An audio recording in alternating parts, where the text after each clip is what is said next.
Welcome to 909 Exec, your source for wit and wisdom in cybersecurity and beyond.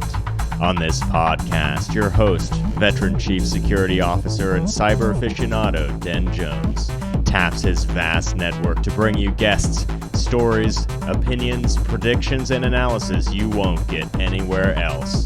Join us for 909 Exec episode 42 with Pieter Vaniperen.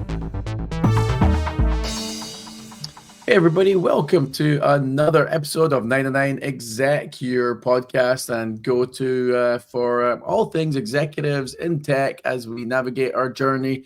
And every week I try and bring on some amazing guests. And actually this show, we have a returning guest from episode 38. So Pieter Vaniperen, thank you very much. You're the CISO, CIO at AlphaSense. We had a great conversation last time, so I encourage people to check it out. But for those that haven't saw that episode yet, why don't you introduce yourself? Sure. I'm the CISO and CIO at AlphaSense, which is a company that helps businesses make some of the most difficult and empowering decisions. And I spend my days keeping things secure and, diving into everything from strategic decisions down to doing a one-on-one with someone on my service desk. So brilliant. And you've got one of those blended CIO, CISO roles. And I think in our episode 38, we talked a little bit about this. So just a real quick one-liner. Why do you think it's better that someone wears both hats? Quick one-liner would be that 90% of what a CIO deals with nowadays is commoditized, and everything else is security anyway. So it makes it a lot more streamlined if someone wears both hats. And ironically, I'll tell you, from my teams, they're keenly interested in kind of both sides of the house. So it actually works out really well from a team structure perspective as well. Excellent. Yeah. Maybe at one point you can share a little bit, maybe a blog actually, Pieter, right? Maybe you could do a blog for us where you share like what would a team structure, what's a traditional one look like when you've got a CIO plus a CISO, and then when you've got the blended role, how does that change the org dynamics? I'd love to. Yeah, I think that's a blog just in itself, actually. So. So we dug in a lot on leadership as I tried to do in the show, right? So one of the things I wanted to expand on is really the kind of principles of creative problem solving. You shared something where you're frequently asking yourself whether you're even tackling the right problem. Can you share a little bit about just what's your approach when it comes to the problems your team's faced with? And how do you navigate and guide them through the toughest ones? Yeah, I think for me, and I think this kind of comes from some of my creative background, is I like to walk outside of the box and kind of walk around it and look at all the sides of the box and kind of give it a good first principles, right? And really think to myself, is this the right problem we're solving, or is this a symptom of something else? And if this isn't the right problem, then kind of digging at it, kind of thinking about root cause analysis and kind of digging at the 5 whys and kind of going deeper until we get to the root cause. And then once we suss out the root cause, then really starting to creatively think, okay, knowing everything we know now versus when this started, what would we do, right? And I liken it a lot to, when I advise companies, I talk to them about making sure that you define the headache and that you have the right cure for it, right? You don't want to be giving someone Tylenol for brain cancer. It's not going to really do much. And so kind of taking that methodology into how I approach most problems. Yeah. And as you talked about first principles a lot in the last episode, episode 38. And you share again here, and then a little parallel to 5 whys. So Why? How do you describe the difference between your concept of first principles and 5 whys? Sure. So I think 5 whys is really incessantly asking that question, why, right? I can't tell you how many companies I've walked into where the first why is because we've always done it that way. Why, right? Because Stan decided. There's actually a great parable one of the CEOs I worked for told about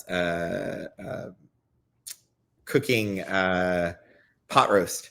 And they would always cut the ends off, and they finally, like, it went generationally, and it went all the way up to like the great grandmother, and the great grandmother was like, we didn't have a pan that was big enough, right? Like, so it's 4 generations of people thinking that, you know, cutting the ends off the pot roast make it taste better, and that had nothing to do with that, right? And so I think really digging down and understanding, is there even a reason why we're behaving this way?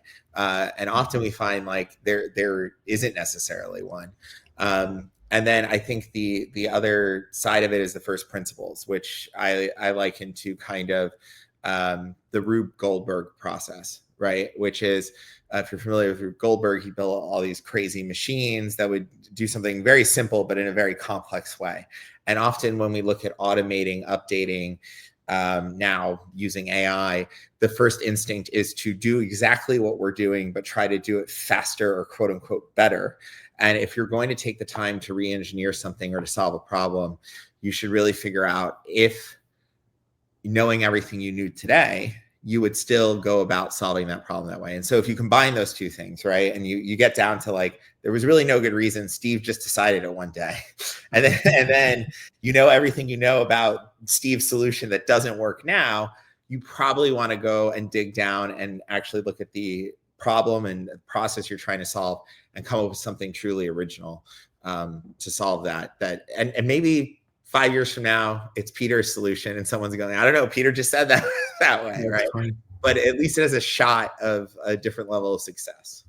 Yeah, and there was a couple. Yeah, so I think the biggest piece of that is, you know, or the main point is, if you can solve a problem that is crippling the business, impacting the business, or whatever, then solve the problem. You're not doing it just for shits and giggles, really, right? You know, just because something's an old process doesn't necessarily means that it needs updated. Absolutely. So you're really looking for the business benefit and value, and it almost reminds me like Dyson. He didn't create the Dyson because he wanted to reinvent vacuum cleaners. He just thought there was a problem with the suction and the concept of the vacuum bag, right? Right. So he set out to solve what he thought was, I guess, I mean, I don't know how many times he vacuumed in a day to feel like that was a problem that needed solved. I mean, shit, he must have been like vacuuming a really messy house, and then all of a sudden figured he needed a bagless machine. Just really heavy dirt in that house. Mm-hmm. I know. You know, there's a lot of inventions that are created because, you know, people, especially like parents of newborn children, and then something doesn't exist that they feel they need, and then all of a sudden they come up with the best idea. So a lot of inventions exist because of stuff like that. I do always think of whenever we create stuff, then creating something to solve the business problem is great. I always reminded people, though, if it costs more to automate it than it does to do the manual thing. Yes. And I'll give you an example. We had a manual process that was ran by a team in a low-cost region, so it was fairly inexpensive for us. Their failure rate or their success rate was great. They done this thing efficiently, they done it well, and it didn't cost the company much money. And some bright spark thought that that'd be a great candidate to automate. The price of automating the thing, I think the ROI on the getting benefit was about 10 years. Yeah. You know, so not everything needs automated. One of my old bosses said that. And the cost of doing something versus doing nothing is an equation that I think all leaders should consider. And especially architects, for me, I remember working at a very large company not so long ago, and I asked one of the architects if when they're architecting the new thing, they consider the cost of the implementation and the operation, and they said no. I found that bizarre. I think there's two things there. One, I would definitely say, I always talk about, okay, what's the pen and paper solution, right? Often people want to bring in tools or create things because it's a cool thing or a cool tool to bring in, but do you actually have that problem? And can you solve that with a pen and paper? And if so, why are you bringing in this tool? And then I think to the point of, the architect, look, I think one of my mentors used to say, making babies is the fun part, raising them is the hard part. Everyone focuses on the fun part, right? And I think that's something to always remember. Every tool you bring in, every product you create, you have to think of it as a liability. I remember sitting in one startup, and we got some fledgling interest in a product line that we were, investigating. And they were like, okay, we should go. We should sign these 3 contracts. And I'm like, okay, these 3 contracts have like a total ACV of 120K.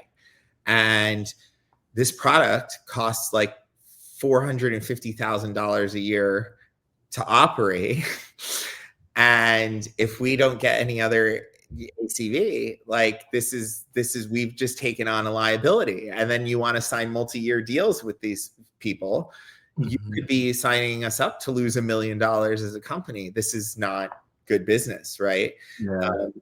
So I think I take it even further that way. I think that often I'm asked, especially from my security desk, hey, can you go get this entire new compliance audit and invest, $1 million into getting this new compliance audit? And I'm like, okay, for what customer? And then they'll hand me like a $6,000 contract. And I'm like, no. Yeah. The answer is no. Yeah. That's don't ask anyone. It's one thing when we coach startups, and especially those ones that need help with compliance. One of the first things I say is, look, if you're losing business, like you categorically got information that says that's the reason you lost a business, and you're losing it because you don't have that certification, sure, let's think about it. But the cost of doing the certification, maintaining the certification, it's really not to prove that you're more secure. It's because you're losing business, or you want to be better seen in the industry than your competitors. You mentioned the making the baby thing. I want to share something in a second, but just before I do, we're going to take a quick break for this short message.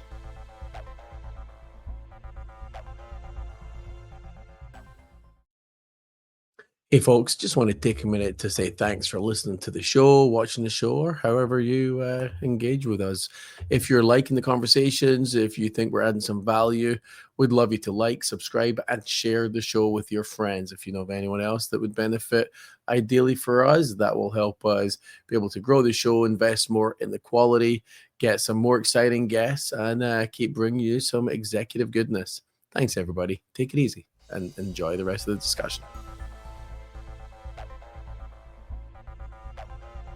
So Peter, we're back, and let's the making baby thing. I actually, you struck my comedic nerve. I do like to think I'm a bit of a comedian, and when I'm on stage doing conference talks, my belief is that conference talks are not meant to be mundane and boring and last 30 minutes, and you just want to put pins in your eyes. So I have a joke usually every slide.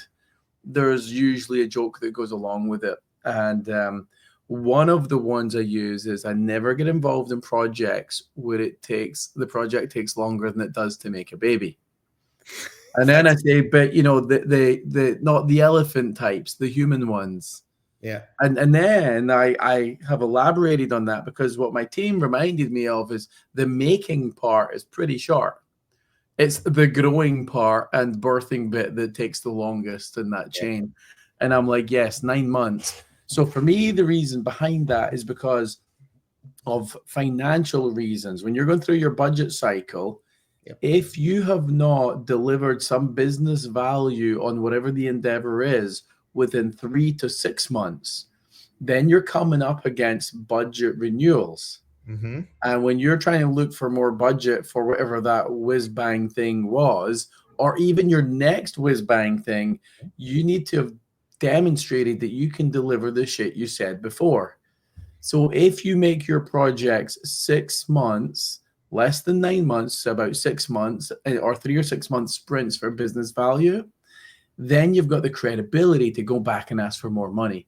So the whole 9 month thing, I think it's a great joke, but the real premise behind it is it's all about credibility when we're asking for funding. And your bosses don't want to give you money if they think you're just going to waste it. No, and I think it's great too. I think on both the side where I advise companies and this, in my roles as an executive, I'm asked all the time, hey, do you have this new product? You did a 2-week POV. Let's sign a 3-year deal. It's like, hold on. Let's get 6 months, 9 months under our belt. Then we can talk about a 3-year deal. Well, hold on. What are we committing to here, right? And I think, well, but it's cheaper. I'm like, it's only cheaper if it works out for the 3 years. You don't know. It could not work out in 2 months. And so I'm right there with you. I think that it's actually interesting when you watch young leaders. I think they tend to under budget the value of getting results versus being busy. Yeah. Do you think it's funny? Do you think that for most companies nowadays, the concept of a 3-year deal is behind us, 3 and 5 years? Because you would do that before because the length it would take for you to deploy their bullshit took sometimes a year or 18 months, right? Yep. So you've done these big mega deals, but everything, and you mentioned this at the start as well for CIOs, right? Everything's pretty much in the cloud, instant gratification.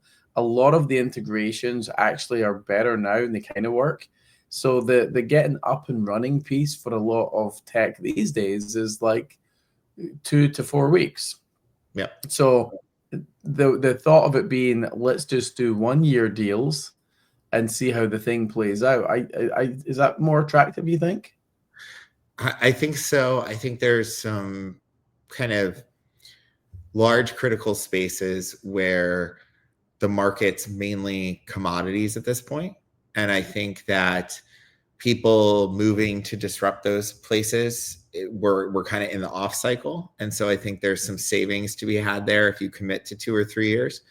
But in general, anything else that's kind of more an experimental emerging market, I won't commit to multi-year deals. It's very infrequent because I don't know if you're going to have the best thing in 3 years. And precisely your point, I don't want to be in position where I'm 6 months into a 3-year deal and something much better comes along that I can integrate in 4 weeks. And now I'm stuck with you. Because I think the whole concept of lock-in is becoming pretty kind of legacy now, right? I mean, but obviously large enterprises, that still buy a lot of this legacy technology and stuff. Yeah, I get it. You're doing the 3 and 5 year shit, and your whole business process might be based on this stuff. But I think there's just such an opportunity for us to be more nimble, even at an enterprise level. So I'd love to see.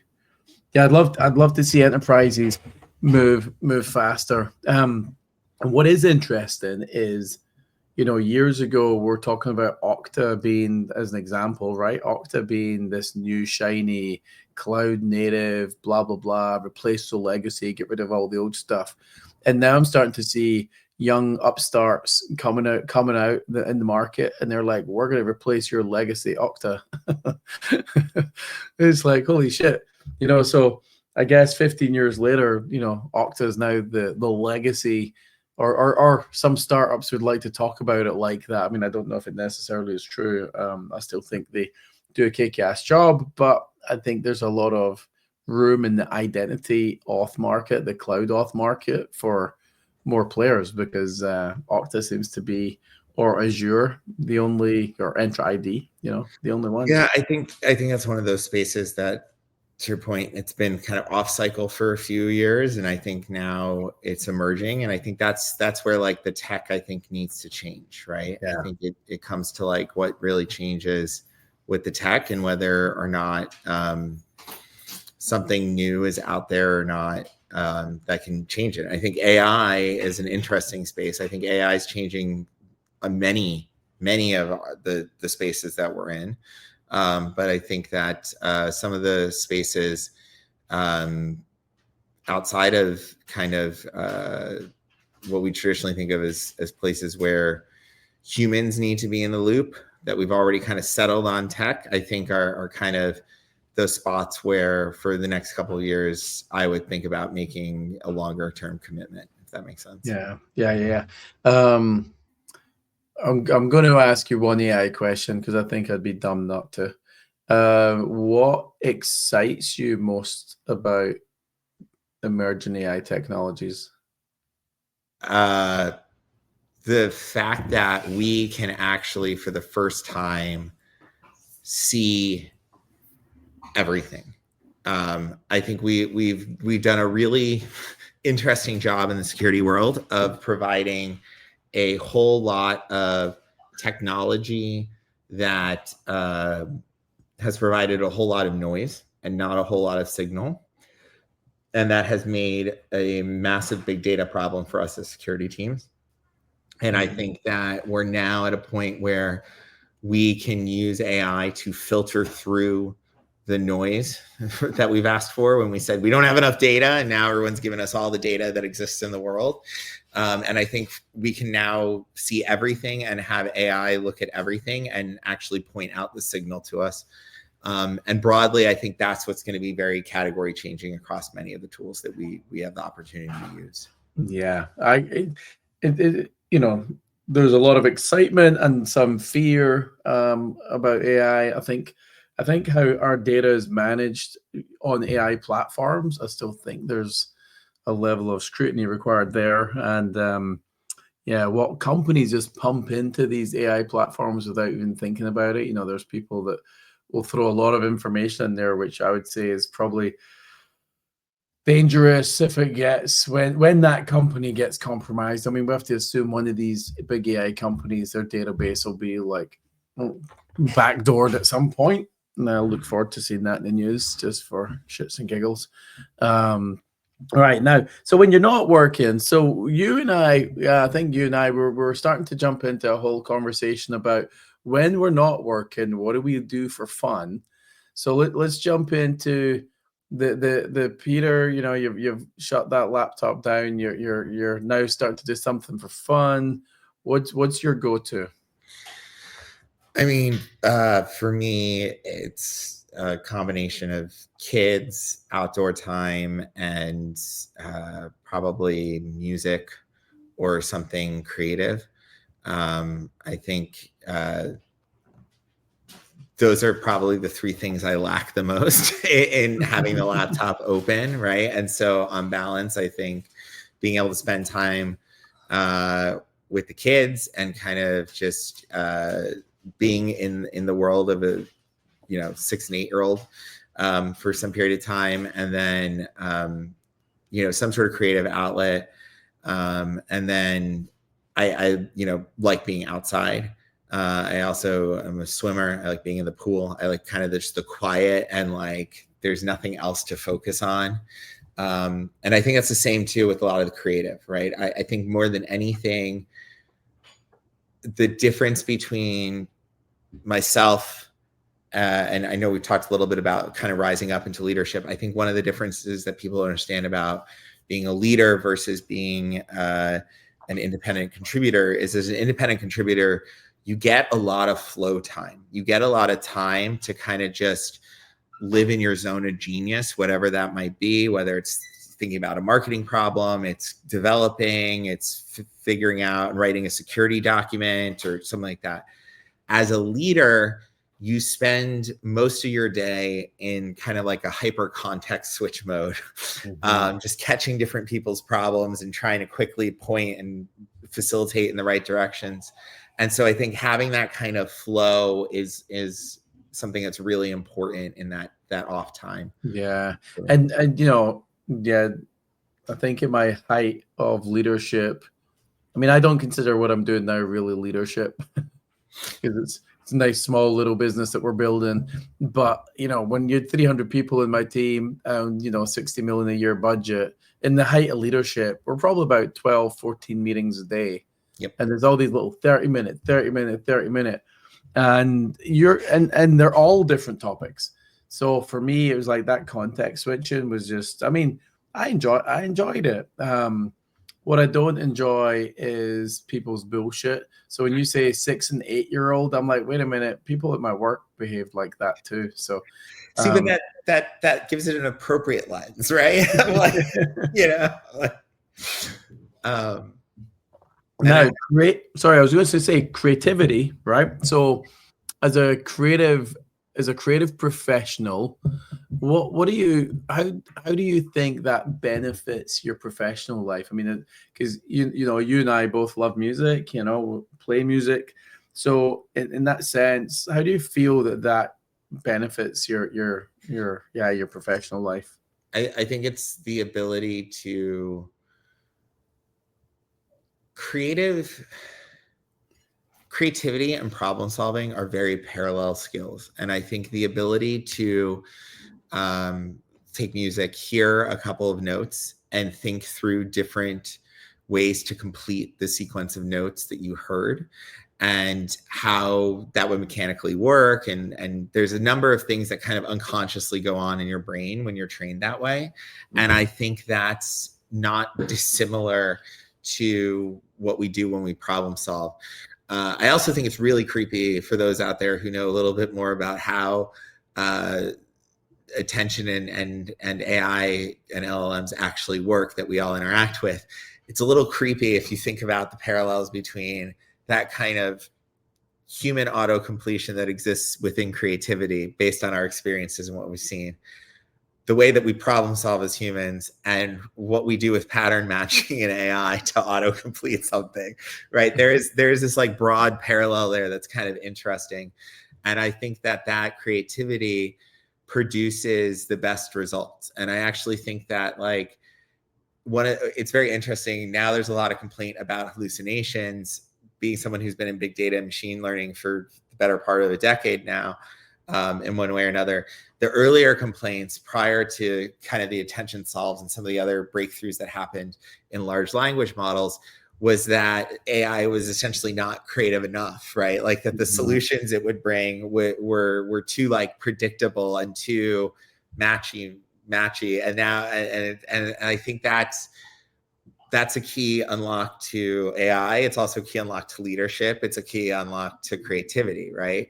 And I actually, having the interesting kind of varied experience I have in my life, and actually having gone half of my schooling was for creative outlet, right, of theater and film direction. I remember a professor basically talking about the different years, and it's something that stuck with me. And it was like, year 1, you're taught to creatively vomit. Year 2, you're taught to clean up the vomit. Year 3, you make the vomit look pretty, and year 4, you figure out how to present the vomit, right? But that sticks with me because that's a lot of what leadership and problem solving is, right? Like you may not have the solution right away, but you come up with a whole bunch of solutions, you narrow down, you refine, you find out all the problems with it. And it's the same thing when you create a piece of music or write a book or anything else, right? It's a process of kind of dumping it all out, refining it down, editing, and then coming to the final thing. And that process is something that's repeatable. And I find that the most skilled people that I hire tend to come from that kind of background. Yeah. Because, I think that for me is interesting because it reminds me of there's two things, right? One is, I remember before COVID, and this might just open a can of worms, but before COVID, my teams would always be like, oh, we should do a team offsite. And I'm like, well, why is that? Why do you want to bring your team to San Jose or whatever, right? Whatever they wanted to go.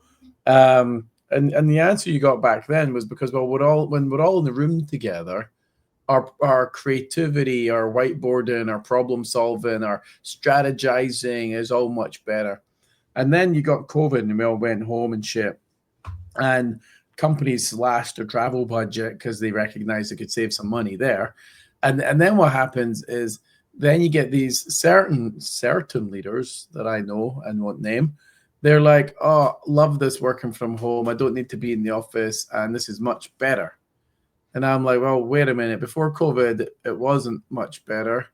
And after COVID, it's much better. I still think I'm on the mindset that having the cooler talk in the kitchen, the whiteboard and stuff together, I am still of the opinion that that is way more productive and creative and does something that you don't get over video like this, right? So I'm still a huge fan of that. So the whole go back to work business for me, I'm like, I think that'd be awesome for most companies because it's a benefit. Otherwise, I think every quarter you should be finding ways to bring your team together. I love nothing more than sitting in a room whiteboarding with people as we're talking about architectures and strategies and problems. So anyway, I don't know if that was a question or just a straight out statement, you know. I think, you know, I think there is definitely a benefit to being able to work from home. Because the timer goes off as well. That's helpful. The scones are now baked. That does happen.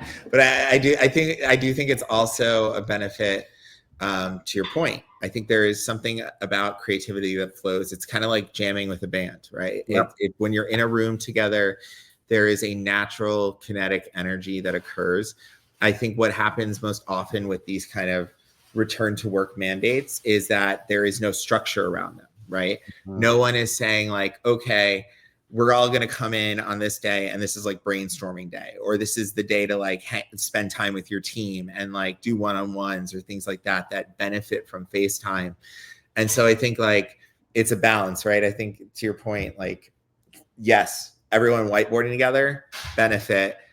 Everyone coming in and going on their own Zoom calls next to each other, probably not really benefiting, right? And so I think that's where companies kind of have lost the thread a bit. But I agree with you. There is a natural tendency to, in that shoulder-to-shoulder environment, be more open and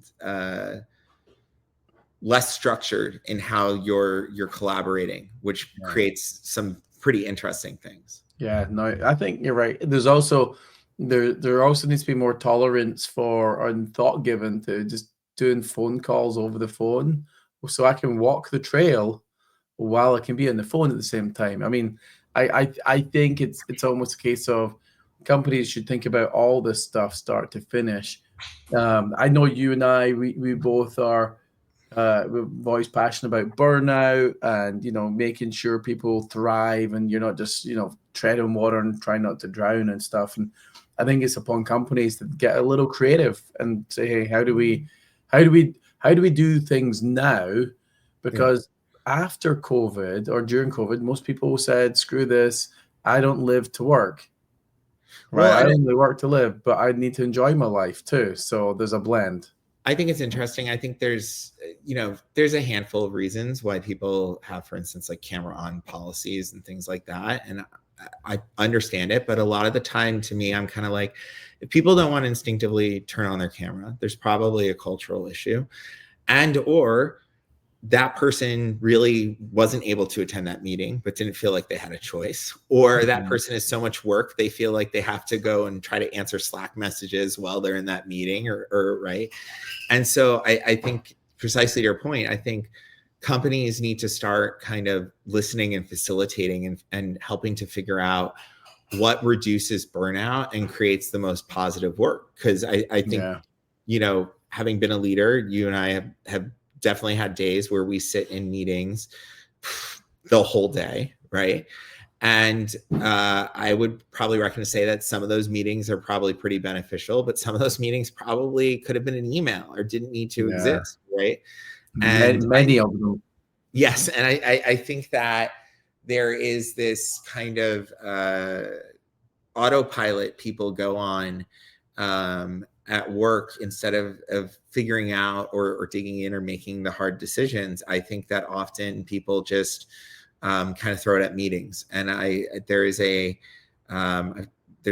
person who talks about, I don't want to steal her thunder, but she talks about simple hacking, right? And the idea that like we overcomplicate things as humans. And one of the things she brings up is you can find it, it's out there online, but there is an OSS manual, like precursor to the CIA, of how to sabotage like German factories and stuff in France and places like that. And it's literally like, end every meeting by scheduling another meeting, have as many people on a committee as possible, never actually make a decision, right? It's all these things that in corporate life, just they happen on autopilot. And if you would probably go back and look through, there's probably like a series of meetings you had and nothing was accomplished from that series of meetings, right?